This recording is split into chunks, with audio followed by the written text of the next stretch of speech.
Welcome to Healthcare WTF, a podcast where we ask the tough questions concerning our present healthcare system.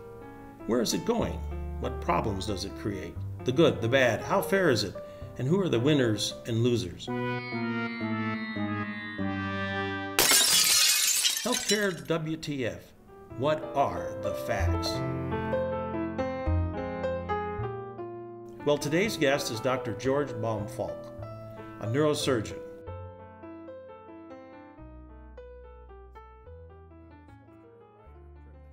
Food and shelter are basic needs too, and you can say, well, the government doesn't provide food. Well, in fact, they do. We have some government safety net programs that do provide subsistence food to some folks.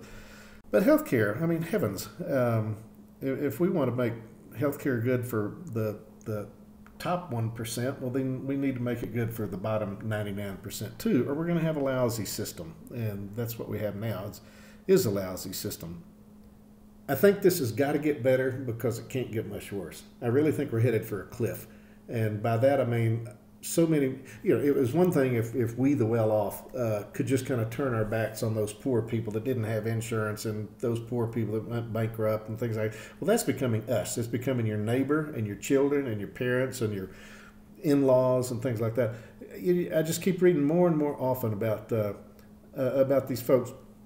Story after story of people who had to be taken by air ambulance to a hospital, and they had great insurance, right? They were employed, good jobs, nice middle class folks, and the insurance paid the correct percentage, and everything was fine. And then the air ambulance, the helicopter bill came, and it turns out the helicopter wasn't in their insurance network. Well, how are you supposed to know that? It's not like you can choose the helicopter that's going to pick you up from the side of the road from a car wreck, or if you have a heart attack somewhere, they just call an air ambulance company. And you're not going to sit there and ask if it's in your network. There's stories almost every day. I heard something about a lady who got hurt on the subway in New York, and her leg was stuck or something. Somebody said, call an ambulance. She says, no, I can't afford the deductible. I mean, it's all these stories are just becoming so much more common and affecting all of us. And almost more than, it's approaching like 40% of people with employer-based insurance now are being moved onto these high deductible plans. And that again goes back to this business of, well, when they get sick, they might not be able to afford it, or they'll have to go bankrupt because of the bills.